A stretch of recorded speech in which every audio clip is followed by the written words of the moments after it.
എടാ നിനക്ക് കൂലിക്ക് കിട്ടിയോ? ഓ കിട്ടിയില്ലടാ പോയി. ഇനിയിപ്പം പണി കഴിഞ്ഞില്ലല്ലോ, പിന്നെ എങ്ങനെ കിട്ടാൻ?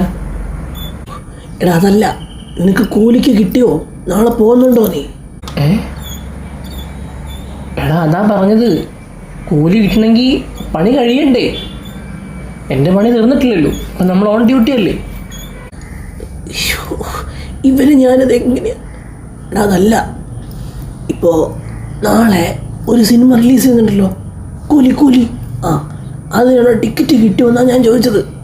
ഓ കൂലി സിനിമ ടിക്കറ്റോ? എടാ മണ്ണൻകുണ പന്ന പിന്നെ നിനക്ക് അങ്ങനെ പറഞ്ഞൂടെ കൂലി സിനിമയുടെ ടിക്കറ്റ് ഒന്ന്? കൂലി കിട്ടിയോ കൂലി കിട്ടുമെന്ന് വെച്ചാൽ എനിക്കിത് എന്ത് മനസ്സിലാവാനാ? എനിക്ക് കിട്ടിയില്ല. ആ കിട്ടിയില്ലേ? ആ എനിക്കും കിട്ടിയില്ലടാ പോയി. നമുക്ക് വേറെ ദിവസം പോയി കാണാം. ആ അതെ അതെ, നമുക്ക് വേറെ ദിവസം പോയി കാണാം. നാളെ എന്തായാലും പറ്റില്ലല്ലോ, മറ്റന്നാളോ മറ്റോ പോയി കാണാം. കണ്ടിട്ട് ഇവരൊക്കെ അഭിപ്രായം പറഞ്ഞിട്ട് എങ്ങനെ ഉണ്ടെന്ന് അല്ലേ? ആ